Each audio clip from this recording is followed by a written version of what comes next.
দেখুন, খারিজি মাদ্রাসা নিয়ে বুদ্ধদেব ভট্টাচার্য যে বিবৃতি দিয়েছিলেন এবং সেদিন যদি বুদ্ধদেব ভট্টাচার্যের কথা তার পার্টি মেনে নিত, বুদ্ধদেব ভট্টাচার্যকে স্টেটমেন্ট উইথড্র করাতে না বাধ্য করা হতো, আজকে পশ্চিমবঙ্গের যে সাম্প্রদায়িক সন্তুলন যেখানে গিয়ে পৌঁছেছে এটা পৌঁছতো না।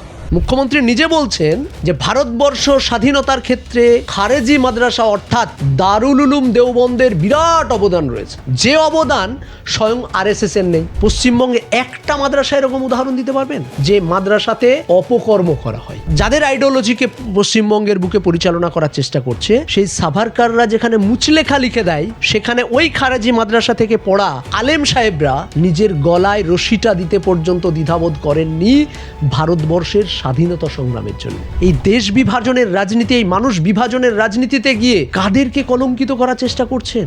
যতবার মাথা চাড়া দেয় জনগণের ইস্যু, ততবার এই শ্রমিক বাবুরা ধর্মের মেরুকরণ করার চেষ্টা করে। যে মানুষটা ইসলাম ধর্মের নীতি আদর্শকে মেনে চলে, সে যতটা মৌলবাদ, একজন সনাতনী যে তার সনাতন ধর্মটাকে সুন্দরভাবে পরিচালনা করার চেষ্টা করে ধর্মীয় আদলে, সেও একটা ধর্মীয় মৌলবাদের অংশ।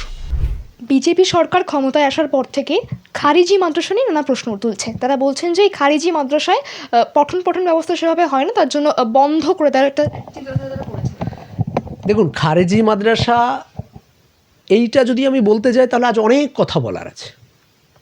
এই কারণে বলি যে আচ্ছা, খারেজি মাদ্রাসাগুলো যেগুলো চলে সেগুলো স্বাভাবিকভাবে কোনো সরকারি অনুদানে চলে না, এবং খারেজি মাদ্রাসাগুলো যেগুলো চলে সেগুলো মানুষের দানে চলে। অর্থাৎ আমাদের ধর্মীয় একটা রীতি আছে যে আমাদের জাকাত হয়, যেটাকে অ্যাজ ইউজুয়াল আমরা ট্যাক্স বলি, ওটা রিলিজিয়াস ট্যাক্স। ওসুর আছে বা বিভিন্ন পারপাসের ধর্মীয় একটা ট্যাক্স নির্ধারণ আছে।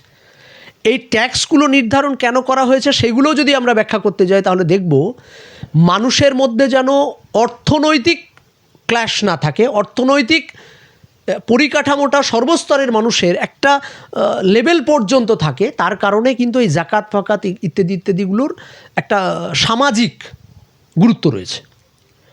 সেই জায়গায় দাঁড়িয়ে সেই সামাজিক অর্থটাকে যেন প্রপার ওয়েতে ইউজ হয়, যার কারণে একদিকে যেমন বিভিন্ন মিশনগুলো তৈরি হয়েছে, অনুরূপভাবে একটা ধর্মীয় পাঠদানের জায়গা হলো খারেজি মাদ্রাসা। তাহলে এই খারেজি মাদ্রাসাটাকে বন্ধ কেন করা হচ্ছে বা করার কথা কারা বলছে? খুব ইন্টারেস্টিংলি আমি আপনাকে একটা কথা বলি, যদি এর পশ্চাতে যদি আপনি ইতিহাসে চলে যান, তাহলে দেখতে পাবেন ভারতবর্ষের বুকে, আমি বলছি না, আবারও বলছি, এই কথাটা খুব ইন্টারেস্টিং।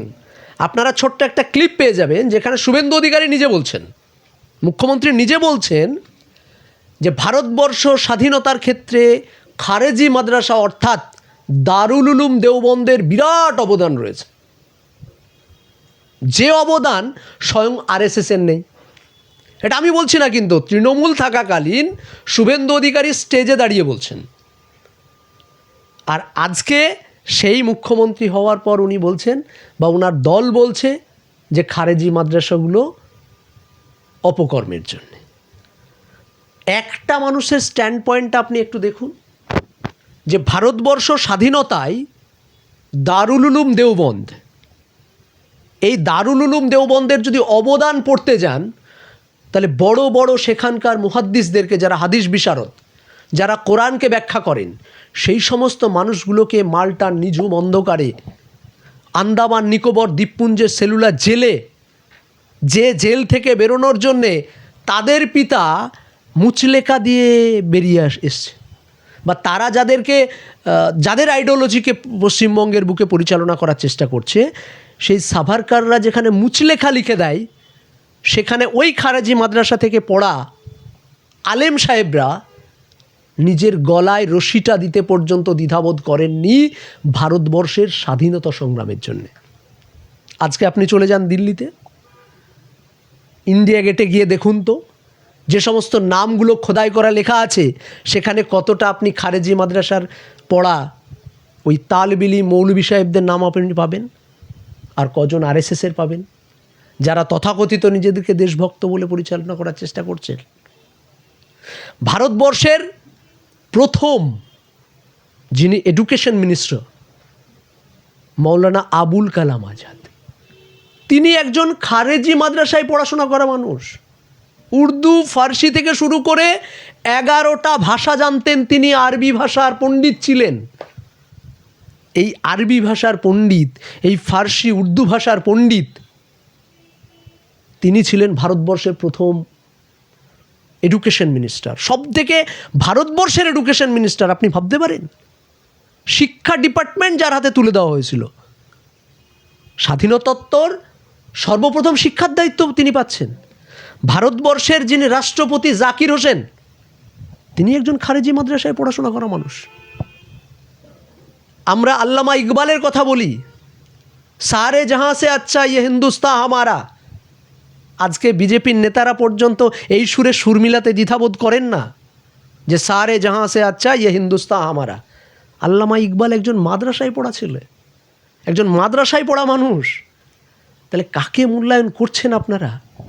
এই দেশ বিভাজনের রাজনীতি, এই মানুষ বিভাজনের রাজনীতিতে গিয়ে কাদেরকে কলঙ্কিত করার চেষ্টা করছেন? সারা পশ্চিমবঙ্গের বুকে একটা মাদ্রাসার উদাহরণ দিতে পারবেন যে মাদ্রাসাগুলোতে কোনো অপকর্ম হয়?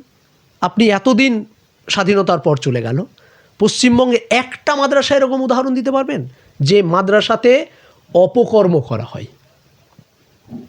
দাদা, এই বিষয়ে শ্রমিক ভট্টাচার্য তিনি বলেছেন যে খারিজি মাদ্রাসা নাকি মৌলবাদীদের আঁতুড় ঘর। এই কথাটা বলেছিল বুদ্ধদেব ভট্টাচার্য।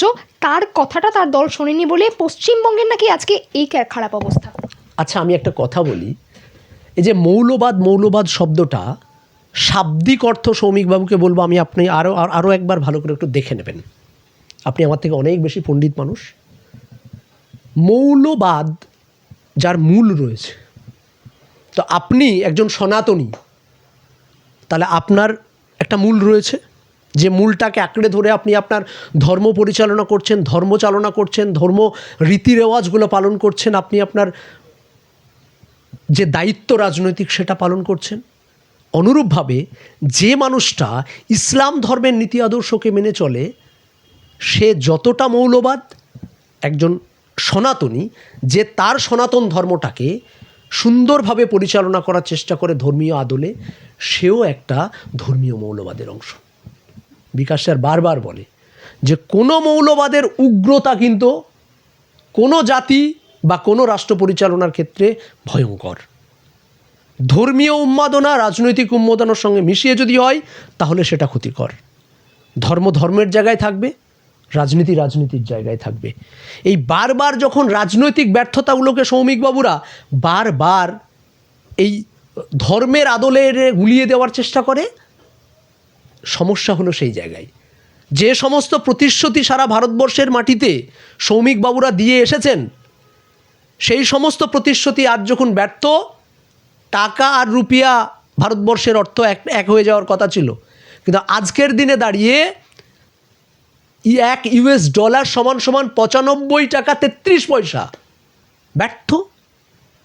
আজকের দিনে দাঁড়িয়ে পশ্চিমবঙ্গে এই বিজেপি সরকার আসার পর থেকে গণধর্ষণ বেড়ে চলেছে। আজকের দিনে দাঁড়িয়ে প্রত্যেকটা নিম্ন শ্রেণীর মানুষ যারা রাস্তার ধারে এইটুকু দোকান দিয়ে যাদের পরিবারটা চলতো, তাদেরকে উচ্ছেদ করে আদানি আম্বানিদের ব্যবসা ফাঁদানোর জন্য পরিকল্পনা নিয়ে ফেলেছেন। সেই সমস্ত ইস্যুগুলোকে যতবার মাথাচাড়া দেয় জনগণের ইস্যু, ততবার এই শ্রমিকবাবুরা ধর্মের মেরুকরণ করার চেষ্টা করে। আমরা বারংবার বলে এসেছি, ধর্মর জায়গায় থাক, রাজনীতি রাজনীতির জায়গায় থাক। আপনি আপনার ধর্ম প্র্যাকটিস করেন, মন্দিরে মসজিদে গিয়ে করুন, কিন্তু যখন আপনি বিধানসভায় আসছেন, তখন আপনি রাজকর্ম পরিচালনা করার জন্য আসছেন, তখন আপনি একজন জনগণের সেবক, সাংবিধানিক আদলে থেকে আপনার জনগণের পরিচর্যা পরিষেবা করাই হলো রাজনৈতিক দায়িত্ব। আপনি আগে সেটা পালন করুন। সেই জায়গায় ব্যর্থতাকে ঢাকতে আপনার বারংবার এই মাদ্রাসা, মসজিদ, মৌলবি, তালবিলিম, এই যে শব্দগুলো রয়েছে, ভারত পাকিস্তান, এই মানে কিছু আপনাদের জেনারেল টার্ম আছে, কিছু আপনাদের জেনারেল ওয়ার্ড আছে, যে ওয়ার্ডগুলো আপনাদেরকে প্রতিনিয়ত মুখস্থ করানো হচ্ছে, এরকম একটা ব্যাপার। সেই শব্দগুলো থেকে বেরিয়ে এসে মানুষের রাজনীতি করুন, তারপরে বুঝবো আপনারা সঠিকভাবে রাজ্য চালনা করতে পারছেন কিনা।